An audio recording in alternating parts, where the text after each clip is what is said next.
Naughty and nicest. What are you going to sing for us today, Mr. Matt? I'm singing. Okay, well, I'll tell you what. Scratch that song we're going to do.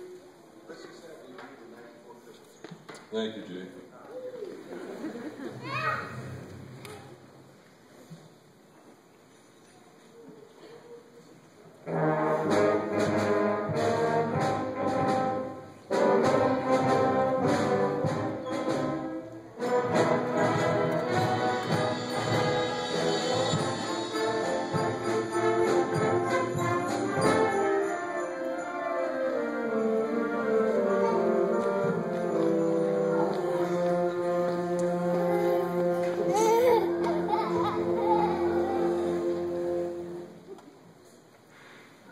The night before Christmas, when all through the house, not a creature was stirring, not even a mouse. The stockings were hung by the chimney with care, in hopes that St. Nicholas soon would be there.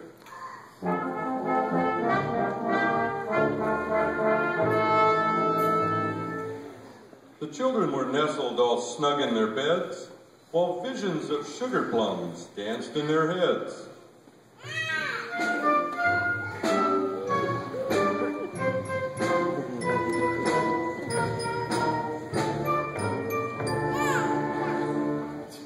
And Mama in her kerchief and I in my cap had just settled down for a long winter's nap.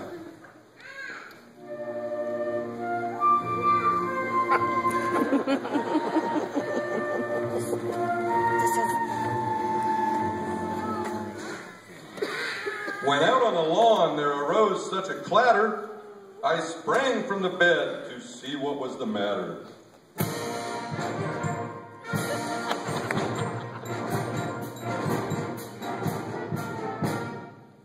Away to the window I flew like a flash, tore open the shutters, and threw up the sash. The moon on the breast of the new fallen snow gave the luster of midday to objects below.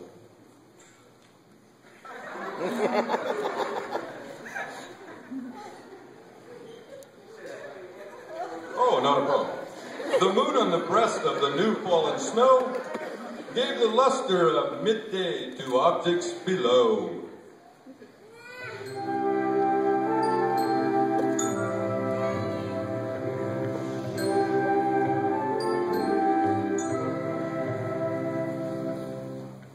When, what to my wondering eyes should appear, but a miniature sleigh and 8 tiny reindeer.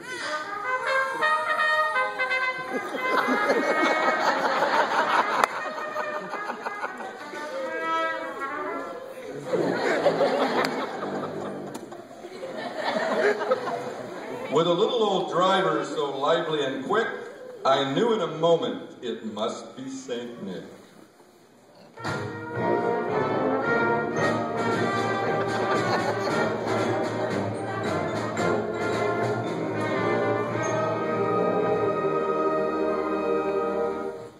More rapid than an eagle's his coursers they came, and he whistled and shouted and called them by name. Now Dasher, now Dancer, now Prancer and Vixen, on Comet, on Cupid, on Donner and Blitzen.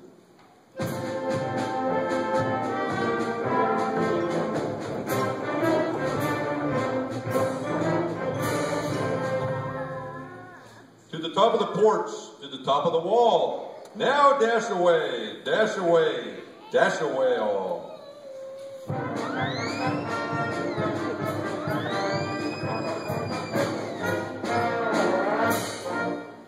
As dry leaves that before the wild hurricane fly, when they meet with an obstacle, mount to the sky. So up to the housetop the coursers they flew, with the sleigh full of toys, and St. Nicholas too.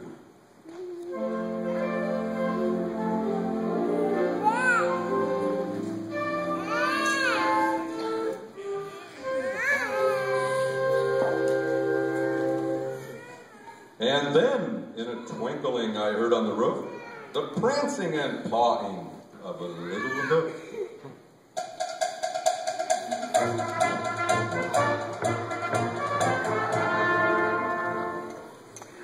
I drew it in my head, I was turning around. Down the chimney St. Nicholas came with a bound. He was dressed all in fur from his head to his foot, and his clothes were all tarnished with ashes and soot.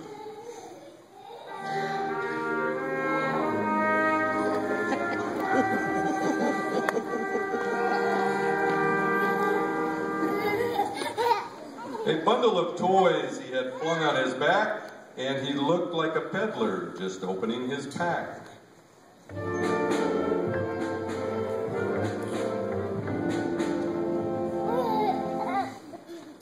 His eyes how twinkled, his dimples how merry, his cheeks were like roses, his nose like a little cherry.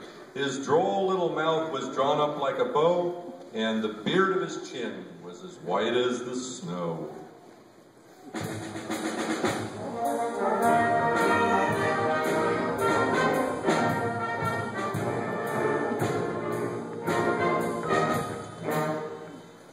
The stump of a pipe he held tight in his teeth, and the smoke it encircled his head like a wreath.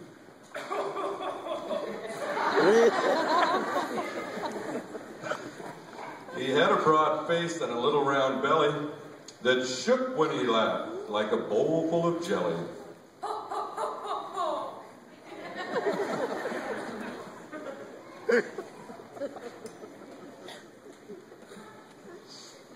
He was chubby and plump, a right jolly old elf, and I laughed when I saw him, in spite of myself. A wink of his eye and a twist of his head soon gave me to know I had nothing to dread.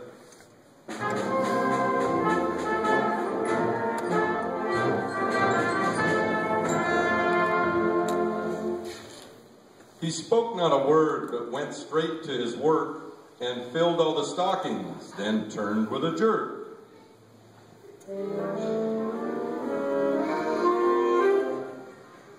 And laying his finger aside of his nose, and giving a nod, up the chimney he rode.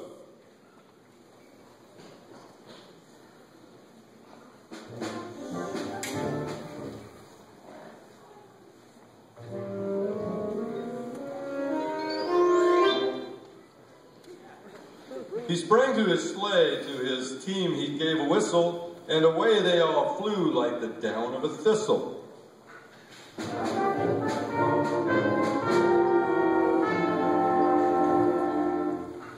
But I heard him exclaim, ere he drove out of sight, "Merry Christmas to all!"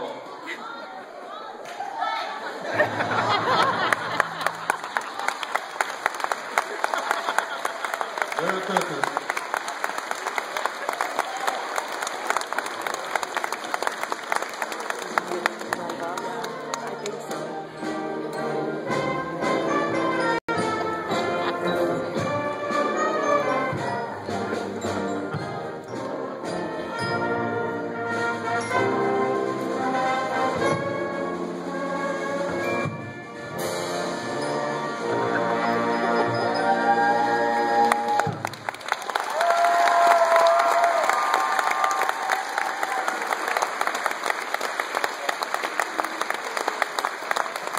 Thank you, Mr. Merrick. Let's hear it again for Mr. McPherson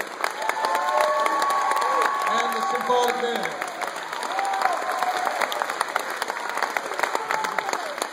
If we could get everybody to help with the chair.